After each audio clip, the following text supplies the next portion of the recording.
On a scorching hot day like this in a busy city, shops and offices will have their aircon and fans going full blast. But when so many people are using much more electricity, that puts a big strain on the national grid. It's not just the heat wave. We're using more energy to run shops and factories every day, in a time when we're closing power plants. That means we could face power cuts. One way to avoid this is to pay businesses to switch off or lower their energy use when the grid is under stress. This is known as demand-side response. Kiwi Power is one of the companies helping businesses with demand response. They chart the energy use of their customers and work out when they have spare energy capacity. When demand is high, the local grid operator contacts Kiwi Power. They in turn use a smart meter network to adjust the power use of their customers who are participating in the trial. One of those is the Marriott Hotel Group. They were asked to turn off power use at peak times such as the checkout, and as balmy as that sounds, they say it has worked.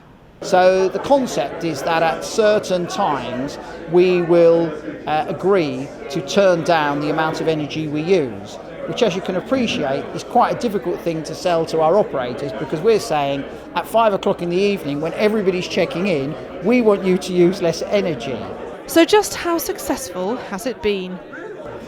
It's been a success because what Kiwi have done is install some simple controls that manage the big machinery that we have in our hotels, and we're able to turn it down for up to an hour without any negative impact from our guests and customers.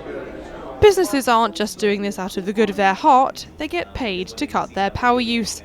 And that's one reason why the co-founder of Kiwi Power thinks demand-side response is better than just building new power stations.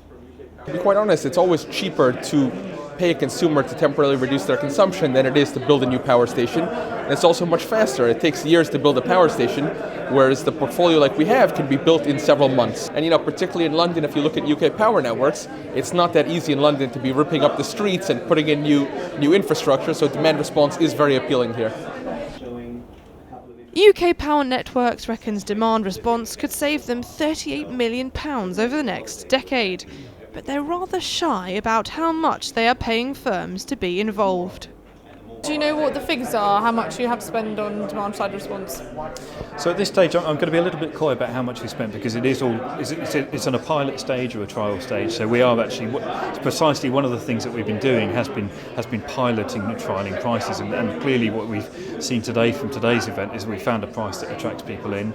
At the other end, we have made a commitment that we will find these savings, so we've kind of had to make a price point assumption as well, and really that's what will work out over the next couple of years. Demand-side response is in its infancy. Kiwi Power's trial has 100 sites on the books, but if signs from regulator Ofgem are anything to go by, this could be the next big change in store for Britain's energy future.